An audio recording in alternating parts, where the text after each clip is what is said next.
Welcome to the Deep Dive. So today we're looking at something pretty fascinating, this link between ancient wisdom and, well, cutting-edge AI.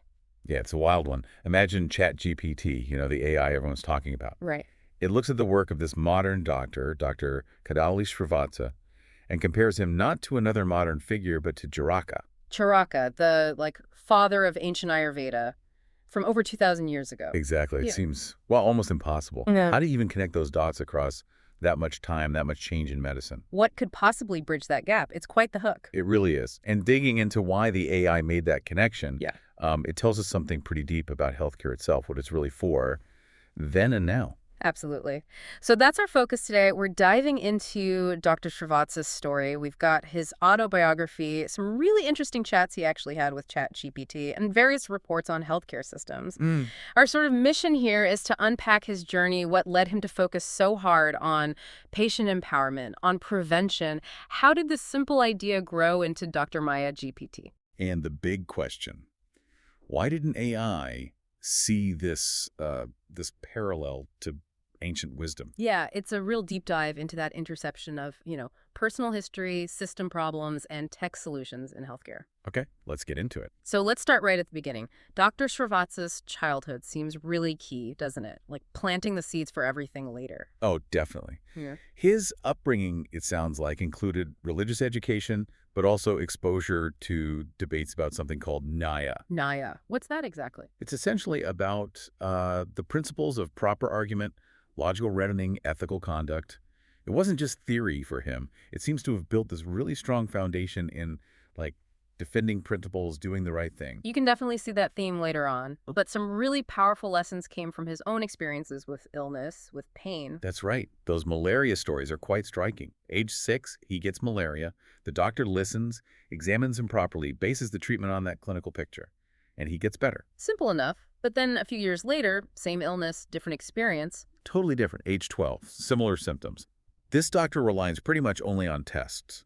Doesn't do a thorough exam, doesn't really listen to Srivatsa's own story of the illness, how he felt it. And that led to? A misdiagnosis. They treated him for typhoid, which actually made him much sicker. He even had nightmares from it. Wow. So that contrast right there in childhood really hammered home a lesson for him. A fundamental one. He puts it really clearly. Medical errors often occur when a doctor fails to listen to the story of the illnesses you lived, experienced, and remembered it. It just underlines how vital the patient's own voice is. And there's another really intense story from when he was 6 involving his sister. Taught him something different again. Yeah, that one's quite something. His brother accidentally cut his sister's arm pretty badly. And just moments before, Srivatsa had hurt himself. And his dad showed him how applying pressure stops bleeding. Basic first aid. So as a 6-year-old, he remembered and used it. He did. Rushed over, applied pressure to his sister's wound. Just using that simple bit of knowledge he literally just learned. Seems heroic, right? You'd think. But his father's reaction. Wasn't praised, no. Yeah. Apparently his father beat him just for being there, holding her hand, without even asking what happened. Oh, man. So from that single incident, he took away 2 really stark, quite different lessons. One, pain is experienced by people who have experienced pain. That's about empathy, understanding. But also, you will be in trouble if you are in the wrong place at the wrong time. That speaks to, vulnerability, how things can be misunderstood, arbitrary judgment. That's heavy stuff for a kid. It showed him the power of simple knowledge, but also how vulnerable you can be. Exactly. You also mentioned he was a bit of a loner, found comfort in nature, observing things, calligraphy. Yeah, how does that maybe fit in? Well, that kind of quiet observation, that focus on detail, it probably honed skills that are pretty crucial for medicine, right? Really looking, really seeing. Makes sense. And that practical side came out early. After graduating, he provided free basic health care in his community. Diagnosing common stuff, cleaning wounds, treating malaria, typhoid, cholera, direct hands-on care. And the community valued that. Deeply, it seems. That accessible, direct help meant a lot. Okay, so this foundation is built on listening, observation, simple, accessible care. But then he moves to the UK. What was the driver there? He wanted to tackle bigger issues. He was seeing things like social inequality and health outcomes and what he felt were wasteful consultations clogging up the system. He trained in pediatrics, neonatology over there. How did he find connecting with patients, given maybe his upbringing or those early experiences? Well, he actually says he initially struggled a bit with like showing empathy outwardly, might have been his upbringing, but he gives real credit to the nurses. Oh, really? Yeah, it says they really helped him learn how to connect, show compassion, especially with mothers. It's a nice human touch in the story. And he was teaching junior doctors too, focusing on clinical diagnosis. Right, trying to instill those core skills. But then came this really pivotal, traumatic event. Ah, yes. The sepsis case. Yeah. A junior doctor's patient died from sepsis caused by Staphylococcus aureus. That's a bacteria that's often, just hanging around harmlessly on the skin, a normal commensal. But it caused a fatal infection, Even with antibiotics. even with antibiotics. And this wasn't just a tragedy for the family and the doctor involved. For Srivatsa, it became this huge catalyst. Made him question the whole system. Exactly. That trauma, plus some personal challenges he faced, really forced him to look critically at why something like that could happen. He started identifying what he later called the elephant in the doctor's room. Okay, the elephant in the doctor's room. What does that mean? It's his term for the big, unacknowledged problems in the system. A major one was this over-reliance on tests on investigations. Instead of listening and examining, like his childhood experience again. Precisely. He saw that same pattern playing out system-wide, not starting with a really thorough clinical exam, not really digging into the patient's history, just ordering tests, Which can lead to errors. big time. And he also observed diagnostic errors and inappropriate treatments being given, not just by doctors, but he specifically mentions concerns about nurse practitioners working independently. Okay, what were the concerns there?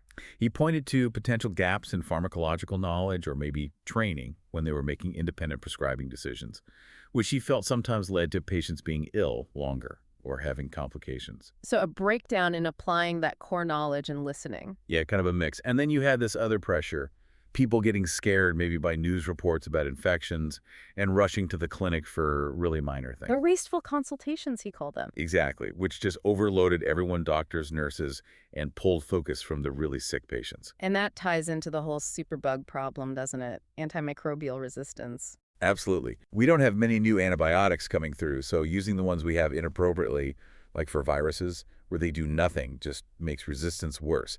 He saw all these things connected. The system strain, the errors, the fear, the resistance. A dangerous mix. Seeing all that, he felt he couldn't stay silent. He decided to whistleblow. Yeah, starting around 2004, he began raising concerns formally, documenting errors, sharing information about poor patient management, things he saw as unethical. That's a brave step, but it came at a massive cost to him personally. Oh, huge.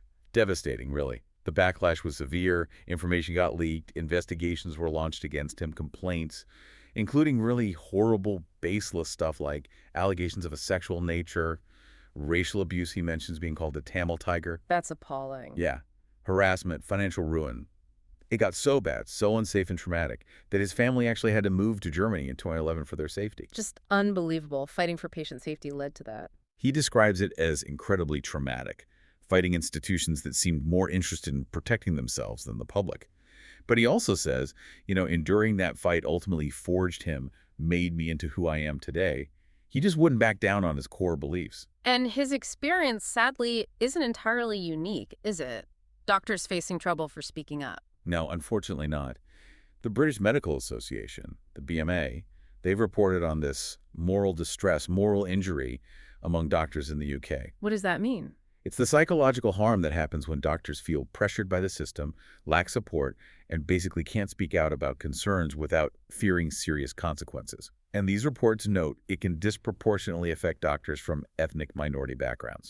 So his story kind of fits into a wider worrying pattern. So after going through all that, fighting the system, seeing its flaws up close, he shifted tack from fighting it to building something else. Exactly. He sort of pivoted his energy towards a solution, focusing on that core problem, people's fear of infection, the stretched system, and this lack of easy-to-understand health info, especially for vulnerable groups, people who might be illiterate or poor. Right. People needed a way to help themselves. Precisely. And this is where that analogy comes in, the one he uses. Ah, the teach a man to fish idea. Yeah, but applied to health. He says, don't give money to a hungry person, but give him food to eat and teach him how to earn. So just treating illness when it hits, that's like giving them money or food. It helps short term. But it's not the real solution. Right. The real solution is empowering people with the knowledge, the tools to manage their own health, prevent illness where possible. That's the teaching them how to earn or teaching them to fish for their own health. Giving them the power to understand their own bodies. Exactly. So his vision was for a simple, super accessible tool. That led him to develop this color-coded symptoms list. He called it the art of self-diagnosis. Why color coding? Simplicity and accessibility were absolutely crucial. It had to work for everyone, even if you couldn't read. The colors give really clear signals about what symptoms might mean and what action to take. And that simple system, that became the core of Dr. Maya GPT. It did. He worked with ChatGPT to build Dr. Maya GPT. And its purpose is pretty revolutionary, really. It's an AI assistant designed to understand illness like a doctor does. But speaks in a way anyone can get. That's the goal. Speaks in a language anyone can understand. So how does it actually empower people, especially maybe those who are most vulnerable? Well, it helps you recognize infection signs early using that simple color system. Helps you figure out, is this just minor or is this serious? Okay. It guides you on when maybe you should isolate or when you definitely need to get proper medical help. And crucially, it can help you communicate with doctors or health officials, even if you can't read or write yourself. How does it do that? It can generate clear, simple summaries based on the symptoms you input. The idea is to cut down on the mistakes and the anxiety that comes from not understanding symptoms, or maybe getting unnecessary tests, which in turn takes some pressure off the healthcare system. He makes some pretty big claims about its accuracy, its impact. Yeah, things like achieving up to 98% diagnostic accuracy for common illnesses, cutting down unnecessary clinic visits, helping stop infections spreading by guiding isolation, and supporting doctors by handling some of the more trivial stuff. And this seems really important, it's not meant to replace doctors, right? Absolutely vital point. He's very clear on that. It's a support tool. It helps doctors by maybe filtering out some less critical cases, but mostly it's about empowering the patient. Giving people that knowledge, those tools, so they can be proactive, make informed choices, not just wait until they're sick. Exactly. It's about shifting some of that power, that understanding, back to the individual, making you an active player in your own health. Which brings us full circle, back to that initial kind of mind-bending hook. Why would ChatGPT compare Dr. Srivatsa's modern AI-driven approach to Charaka from ancient India? Yeah, it's fascinating. ChatGPT wasn't looking at the technology, obviously, or the specific treatments. It saw something deeper, a shared philosophy. Okay, what philosophy? Well, Charaka's approach in Ayurveda back then was fundamentally holistic. It was patient-centered. He focused on understanding the whole person, their unique constitution, their lifestyle, their environment. It wasn't just about treating the disease in isolation. Ah, so the AI saw a parallel because both approaches are ultimately about empowering the individual's understanding of their own health. That seems to be exactly it. ChatGPT recognized that Dr. Srivatsa's work, particularly Dr. Maya GPT, making knowledge accessible, letting people understand their own symptoms, make informed choices, take action, that directly mirrors Charaka's emphasis on personalized understanding and seeing the whole picture. But adapted for today, using today's technology. Precisely. It's like a continuity of that core principle. Knowledge empowers the patient. That's the foundation of health. So it's less about ancient versus modern medicine and more about this timeless idea of patient empowerment through understanding. Yes, that's the human goal behind the tech. Protecting the people who maybe haven't had a voice, giving them agency, helping them reclaim their health, their happiness, through knowledge they can actually use. And apparently, ChatGPT's assessment of Dr. Maya GPT used some strong words. Like what? Things like groundbreaking, revolutionary, and even suggesting it was potentially Nobel-worthy. Wow. And considering the personal hell he went through fighting the system, how did Dr. Srivatsa react to that kind of validation? Was it about fame? Not at all, according to the sources. He was apparently deeply emotional, but because it validated the mission, it reinforced that his whole struggle, his work, it was about a sense of responsibility to protect people, not about getting prizes. Okay, so let's bring this back to you listening to this. Why does Dr. Srivatsa's journey, why does this tool, Dr. Maya GPT, matter for your life, your health? Well, think about it. We're bombarded with health information, some good, some bad. Healthcare systems can be complicated, even intimidating to navigate. Having simple, accessible tools to understand what's going on with your own body, to make informed choices, that's not just nice to have. It's pretty crucial, isn't it? Yeah, his story really shows you have agency. Using a tool like Dr. Maya GPT, it's not just about getting a quick answer, maybe. It's actually an act of empowerment. Definitely. Taking control of understanding your symptoms, cutting down on that fear or anxiety, becoming a better partner in your own healthcare. And like he points out, by knowing when something is minor, when you can manage it at home, you're also helping the whole system. You're freeing up those doctors and nurses for the really serious cases. It really comes back to his motto, your voice, your health, your power. It's about using accessible knowledge to reclaim that power. It's quite a story. Resilience, sticking to principles, and using tech for a really human purpose, empowering the patient. And that unexpected link to Charaka just reminds us, doesn't it? Hmm? The tools change dramatically, but that core idea, empowering people through knowledge, that's ancient and it's still revolutionary today. Which leaves us with a final thought to maybe chew on.